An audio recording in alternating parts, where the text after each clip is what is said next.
शिबुवान मालिकेच्या आजच्या भागामध्ये आपण पाहत आहोत की रुद्र गिरिजाला विचारत असतो की गिरिजा, खरं खरं सांगा, तुम्हाला हा त्रास कधीपासून होतोय, केव्हापासून होतोय? म्हणजे मला ह्या सगळ्या गोष्टीबद्दल काहीतरी कळेल, म्हणजे आपण त्यावर मार्ग वगैरे काढू शकतो. तेव्हा गिरिजा म्हणत असते, रुद्र, मी तुम्हाला आत्ता ह्या सगळ्या गोष्टीबद्दल काहीच सांगू शकत नाही. तेव्हा इकडे आता नागेश्वर म्हणत असतो, मी फक्त आणि फक्त लायटरच पेटवला होता. जर मी लायटर पेटवला होता तर त्या पोरीला एवढा त्रास झालाय, म्हणजे ती पोरगी आगीला खरंच घाबरती की काय? तेव्हा लगेच आता इकडे उर्वशी म्हणत असते, काही नाही हो आबासाहेब, ती पोरगी नाटकं करते, तुम्हाला सांगते, काही नाही आहे, उगाचच नाटकं सुरू आहेत त्या पोरीची. म्हणजे मला एक गोष्ट सांगा बरं आबासाहेब, सगळ्यात महत्त्वाची म्हणजे इथे रोज तर गॅससमोर जाऊन सगळ्या गोष्टी करतेस ना, गॅस पेटवतेस ना, मग तिला साधं तिथे लायटरची काय बरं भीती वाटणार आहे? असं स्पष्टपणे आता इकडे उर्वशी बोलत असते. इकडे रुद्र म्हणत असतो, गिरिजा, म्हणजे तुमच्यासोबत असा काही एखादा प्रसंग वगैरे झालेला आहे का, ज्यामुळे तुम्हाला फार भीती वाटते आणि ह्या सगळ्या गोष्टी फार विचित्र पद्धतीने होत आहेत? तेव्हा लगेच आता गिरिजाला बालपण आठवतं, कशा पद्धतीने तिला तो धूर, त्या सगळ्या काही गोष्टी आठवायच्या आणि कशा पद्धतीने त्रास व्हायचा हे सगळं काही तिला आठवत असतं आणि ती तेच रुद्रला सांगण्याचा प्रयत्न करत असते. आता हे सगळं काही रुद्रला सांगत असताना रुद्र म्हणत असतो, आठवून बघा ना गिरिजा, हे बघा, आपल्या सोबत एखादं आवडीचं माणूस असेल किंवा विश्वासातलं माणूस असेल तर तुम्हाला एक गोष्ट सांगू का, ह्या सगळ्या गोष्टीवर आपण नक्की मात करू शकतो. तेव्हा लगेच गिरिजा म्हणत असते, त्याचं काय आहे ना रुद्र, तुम्हाला सांगू का, मला असं स्पष्टपणे नाही सांगता येणार की मला नेमकं काय होतंय, कसला त्रास होतोय तर. पण तेव्हा रुद्र म्हणत असतो, बरं ठीक आहे, तुम्ही एवढी सगळी काही त्या सगळ्या गोष्टींची नका काळजी करू, काही जरी झालं ना तरीसुद्धा आपण ह्या सगळ्या गोष्टीवर आता इकडे तोडगा नक्कीच काढू, असं इकडे आता तो बोलत असतो. हे सगळं काही बोलल्यानंतर आता मात्र इकडे लगेचच रुद्र म्हणत असतो, बरं आता तुम्ही एक काम करा, मस्त आराम करा आणि त्याचबरोबर आराम केल्यानंतर मी काय म्हणतो ते तुम्ही व्यवस्थित ऐका. तेव्हा लगेच आता गिरिजा म्हणत असते, आराम करू का काय करू? तेव्हा रुद्र म्हणत असतो, म्हणजे आराम करा आणि त्याहूनही सगळ्यात महत्त्वाची गोष्ट म्हणजे तुम्हाला एक सांगू का, आराम करा आणि त्याचबरोबर तुम्ही हळदी कुंकासाठी सुद्धा रेडी व्हा. त्यावर लगेच गिरिजा म्हणत असते, रुद्र, मला नीट सांगा मी काय करणार आहे? तेव्हा लगेच आता आपण इकडे पाहतो तर दुसऱ्या बाजूला मात्र जी काही चावी आहे तिच्यावर मात्र इकडे आता जे काही नागेश्वर आहेत ते ओरडत असतात. ते म्हणत असतात, हे भ्याड घरात नुसतं आणून ठेवलेलं आहे, कोणत्याच कामाचं नाही आहे. तेव्हा इथे हिच्या नाकावर टिचून ती जी काही गिरिजा आहे ना, ती गिरिजा इकडे ह्या सगळ्या काही गोष्टी इथे करू शकते आणि ह्या सगळ्या गोष्टी केल्यानंतर काय होईल हे सगळं तिला कळणारसुद्धा नाही, असं सुद्धा आता इकडे ते बोलत असतात. आता हे सगळं काही झाल्यानंतर इकडे सावी म्हणत असते, तुम्ही मला असं हे सगळं का बोलता तेच मला काही कळत नाही. म्हणजे तुमच्या एक गोष्ट लक्षात येते का, मीच तो पतंग हे करण्याचा इथे प्लॅन केला होता आणि मीच ते सगळं काही करत होते ना, बघा माझं बोटसुद्धा कापलेलं आहे. त्यावर नागेश्वर म्हणत असतो, आत्ता बोट कापले, उद्या नाक कापण, कळलं का? आणि नाक कापून ती पोरगी रुद्रला सोबत घेऊन सुद्धा जाईल. दिदी, काही जरी झालं ना तरीसुद्धा ती पोरगी गिरिजा जी आहे ती रुद्रची होता कामा नये, आम्हाला आमचे चिरंजीव हवे आहेत, असं सुद्धा आता इकडे तो बोलत असतो. त्याचसोबत आपण पाहतो की इकडे गिरिजा म्हणत असते, रुद्र, मी काय विचारते तुम्हाला, मी नेमकं काय करू, आराम करू का काय करू? तेव्हा रुद्र म्हणत असतो, आता तुम्ही जर आराम करायला बसलात तर मग आईसाहेबांनी तुमच्याकरिता एवढा सगळा काही जो घाट घातलेला आहे ना, तो घाट कसा पूर्ण करणार आहात? तेव्हा लगेच गिरिजा म्हणत असते, समजलं समजलं, मला समजलं सगळं. आता मी काय करते, छान अशी तयार होते आणि मस्त हळदी कुंकू करते आणि हळदी कुंकू केल्यानंतर मग मी छान अशी तयार होईल, समजलं? असं आता इकडे ती त्याला सांगत असते. तेवढ्यातच वासंती तिथे येते. आता वासंती तिथे आल्यानंतर आपण पाहतो तर इकडे आता लगेचच दुसऱ्या बाजूला मात्र सगळ्यात महत्त्वाची गोष्ट झालेली असते आणि ती म्हणजे की इकडे वासंती म्हणत असते, अरे रुद्र, तू इथे आहेस, काय झालं गिरिजा, तू बरी आहेस ना? आणि काय ग, एवढ्या आगीला तू का आणि कशामुळे घाबरली होतीस? तेव्हा लगेच गिरिजा म्हणत असते, नाही आईसाहेब, काही नाही आहे. तेव्हा लगेच इकडे गिरिजा आता रुद्रला म्हणत असते, वासंती, की हे बघ रुद्र, जा आणि छान असा रेडी हो. तेव्हा तो म्हणत असतो, म्हणजे मी सुद्धा रेडी व्हायचं आहे? तेव्हा लगेच आता वासंती म्हणत असते, तू सुद्धा म्हणजे, अरे तुझी पहिली संक्रांत आहे, तुला सुद्धा सुद्धा रेडी व्हायचंच आहे ना, असं सुद्धा आता इकडे ती बोलत असते. त्याचबरोबर आपण पाहतो की इकडे वासंती गिरीजाच्या बाजूला येऊन बसते आणि गिरीजाला म्हणत असते, गिरीजा मला एक गोष्ट सांग, आतापर्यंत मला एवढ्या सगळ्या गोष्टीमध्ये आधार दिलायस, एवढ्या सगळ्या गोष्टी केल्यास, वेळी मला तू ह्या सगळ्या गोष्टी समजवतेस आणि आज तू अशी घाबरलीस, काय झालं गिरीजा? आणि काय ग एवढी खचून कशी गेलीस ग? हे बघ असं करून कसं चालेल? तेव्हा गिरीजा म्हणत असते, आईसाहेब तुम्ही नका एवढा त्या गोष्टीचा विचार करू, काही नाही आहे, मी बरी आहे, पण तरीसुद्धा ग मला काळजी वाटते त्या सगळ्या गोष्टीची. तेव्हा लगेच आता इकडे गिरीजा म्हणत असते, आईसाहेब काळजी करण्यासारखी काहीच गरज नाही, मी तुम्हाला सांगितलं ना. तर आता इकडे ती म्हणत असते, बरं ठीक आहे, आता पटकन तयार हो. तेव्हा इकडे दुसऱ्या बाजूला आपण पाहतो तर रुद्र हा छान असा तयार होऊन आलेला असतो. आता रुद्र एवढा सुंदर असा तयार होऊन आल्यानंतर आपण पाहतो तर इकडे तो गिरीजाला शोधत असतो. गिरीजा गिरीजा म्हणत असतो आणि तेव्हा मात्र इकडे जी काही गिरीजा आहे ती गिरीजा म्हणत असते, हो हो आले आले असं म्हणून आता लगेचच इकडे गिरिजासुद्धा त्या खोलीतून बाहेर आलेली असते. आता रुद्रला ती पाहतच असते, अक्षरशः पायापासून तर केसापर्यंत ती त्याला निहाळतच असते. तेव्हा रुद्र म्हणत असतो, काय झालं, मी छान दिसत नाही आहे का, मी वाईट दिसतोय का, मी बरा दिसत नाही आहे का, असं इकडे आता तो बोलत असतो. तेव्हा लगेच गिरिजा म्हणत असते, नाही रुद्र तुम्ही कमाल असे दिसत आहात, खूप छान दिसताय तुम्ही, असं इकडे आता ती बोलत असते. तेव्हा लगेच आता इकडे तो म्हणत असतो, पण तुम्ही आणखी तयार झाला नाही आहेत. तेव्हा गिरिजा म्हणत असते, हो हे काही झालंच आहे, आता मी सुद्धा छान अशी तयार होणारच आहे, असं म्हणून गिरिजा आता छान तयार व्हायला लागलेली असते. दुसऱ्या बाजूला आपण पाहतो की गिरिजाने ती साडी हातामध्ये घेतलेली असते. आता गिरिजाने ती साडी हातामध्ये घेतल्यानंतर पाहते तर काय, त्या साडीला आता इकडे ती साडी म्हणजे पूर्णतः फाटलेली असते आणि ती साडी पूर्णतः फाटल्यानंतर इकडे गिरिजा ती साडीचा पदर पाहते आणि तो फाटलेला असतो. तेव्हा गिरिजा म्हणत असते, बापरे ही तर साडी इथे फाटलेली आहे, आता आईसाहेबांना मी काय उत्तर देऊ? आईनं मला ही साडी किती प्रेमाने घेऊन दिली होती आणि त्यांनी असं सांगितलं होतं की ही साडी नेसायची म्हणून, मग आता मी काय करणार आहे, कशा पद्धतीने हे सगळं करणार आहे, असा विचार आता इकडे गिरिजा करू लागते. आता हे सगळं काही गिरीजा ह्या पद्धतीने हा विचार केल्यानंतर इकडे मात्र लगेचच उर्वशी तिथे आलेली असते आणि उर्वशी म्हणत असते, अरे रे रे, म्हणजे पहिल्याच संक्रांतीची जी काही साडी आहे ती साडी अशा पद्धतीने फाटली, छे छे छे छे छे छे, आता तुझी संक्रांत काय ग कशा पद्धतीने साजरी होणार आहे, शी तुझं नशीब पण ही साडी पण तुझ्या नशिबासारखीच फाटलेली आहे बघ, तुझं नशीबसुद्धा ह्याच पद्धतीने फाटलेलं आहे बघ, असं मुद्दामच आता इकडे जी काही उर्वशी आहे ती म्हणत असते. तेवढ्यात सावी तिथे येते आणि सावी तिथे आल्यानंतर लगेचच म्हणत असते, हो ग मावशी तू अगदी बरोबर बोलतेस, हिच्या ना नशिबातच नाही ह्या सगळ्या काही गोष्टी आणि हे सगळं काही या पद्धतीने करणं, खरंच काय बोलायचं ना काहीच कळत नाही. तेव्हा लगेच आता गिरिजा म्हणत असते, एक मिनिट, ही साडी जरी तुम्ही लोकांनी फाडली असली, ह्या साडीची जरी तुम्ही लोकांनी वाट लावली असली तरीसुद्धा, ही साडी फाडलेली जरी असली तरीसुद्धा रुद्रची आणि माझी विण तुम्ही कधीच तोडू शकत नाही. ह्या साडीची गाठ आत्ता तुमच्याकडून तुटली असेल आणि फाटली असेल, पण एक गोष्ट मात्र नीट लक्षात ठेवा, रुद्र आणि माझी विण तुम्ही कधीच तोडू शकणार नाही, हे सुद्धा तेवढंच महत्त्वाचं आहे, असं आता स्पष्टपणे गिरिजाने सांगितलेलं असतं. आता इकडे सावी म्हणत असते, हे अजिबात हे अशा पद्धतीने बोलायचं नाही आणि तू सरळ सरळ आमच्यावर आरोप करतेस लायकीत राहायचं. तेव्हा गिरिजा म्हणत असते, मी तर लायकीचंच आहे आत्याबाई, पण तुम्हाला असं वाटतं का की ह्या घरामध्ये दोन दोन घुशी इथे फिरतायत, म्हणजे उंदराने नाही पण घुशीनी नक्कीच ही साडी फाडली असेल. तेव्हा आता इकडे जी काही इथे आपली उर्वशी आहे तिला फार राग येतो आणि ती म्हणत असते, काय म्हणालीस तू, आम्हाला घुशी म्हणतेस, अगं उंदराने कुरतडली असेल. तेव्हा गिरिजा म्हणत असते, अजिबातच नाही, उंदरं ह्या घरामध्ये नाहीतच आणि उंदरं माझी साडी कुरताडतील असं होणारच नाही आहे, मला पूर्ण खात्री आहे ना की ही साडी दोन घुशीनेच इथे कुरतडली असेल. आता मात्र इकडे जी काही उर्वशी आहे तिला फार राग येतो, ती म्हणत असते, लायकीत राहायचं समजलं, कळलं का, आणि एवढं हवेत उडायचं नाही. त्यावर लगेच गिरिजा म्हणत असते, त्या सगळ्या गोष्टीची तुम्ही काळजी करू नका, मला काय करायचं आहे आणि काय नाही करायचं हे माझं मला व्यवस्थित माहिती आहे, त्यामुळे तुम्ही त्या गोष्टीचा अजिबात इथे विचार करू नका, समजलं.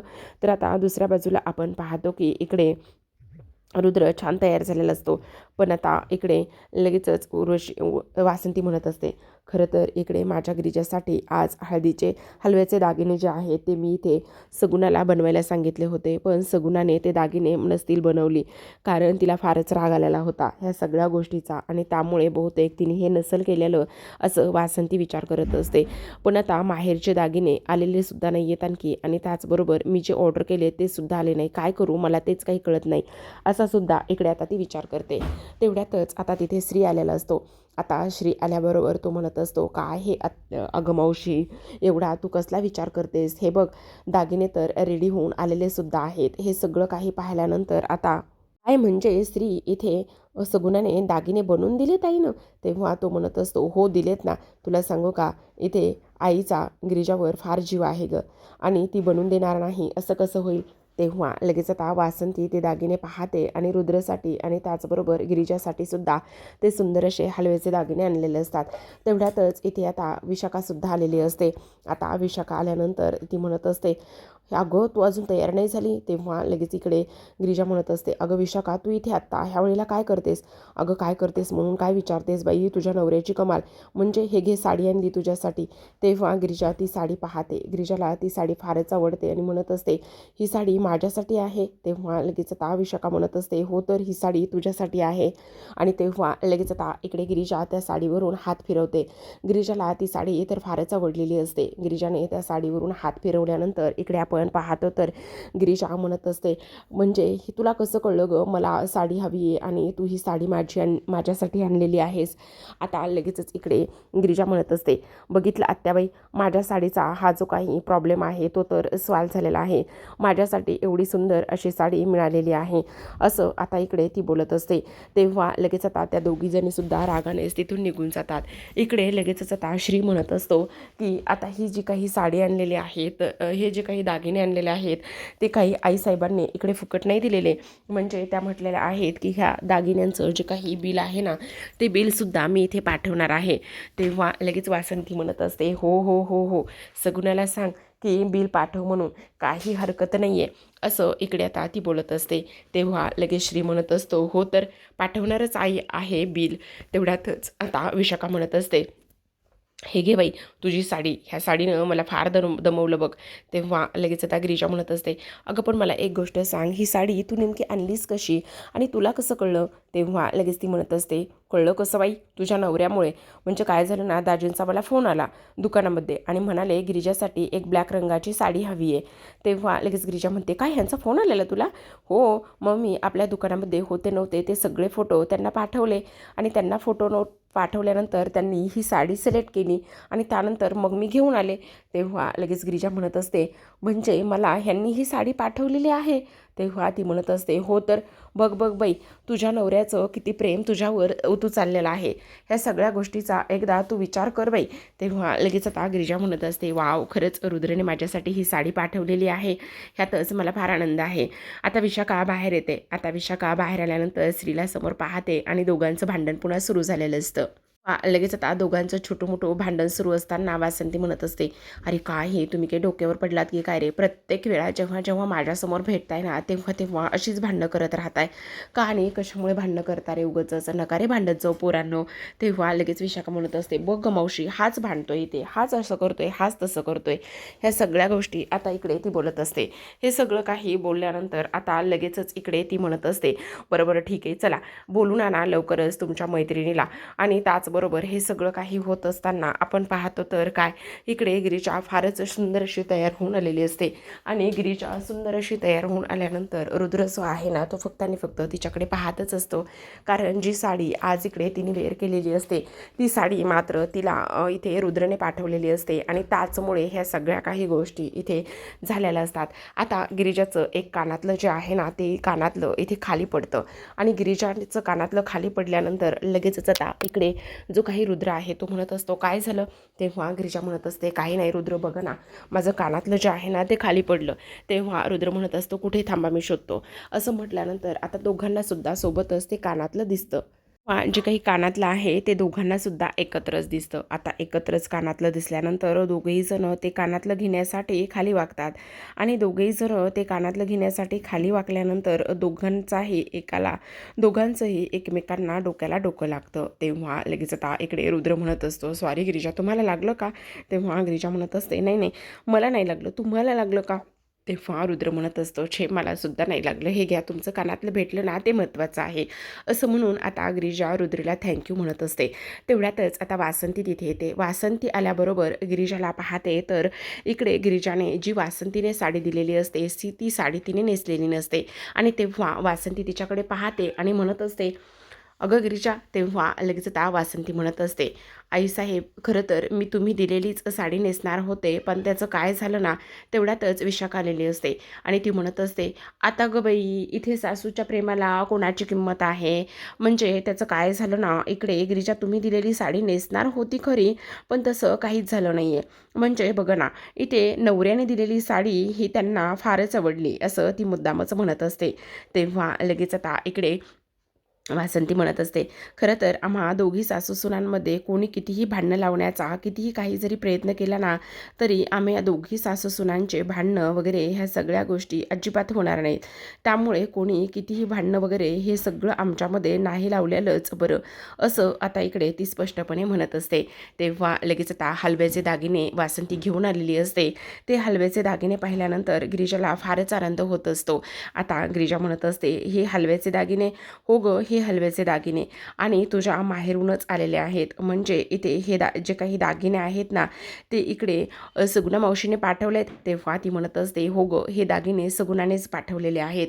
दुसऱ्या बाजूला आपण पाहतो की उर्वशी म्हणत असते, "आता त्या गिरिजाला अशी जन्माची अद्दल घडवायची ना, एकदा का त्या गिरिजाला जन्माची अद्दल घडवली ना, तर मगच तिचं सगळं काही ठिकाणावर येणार आहे."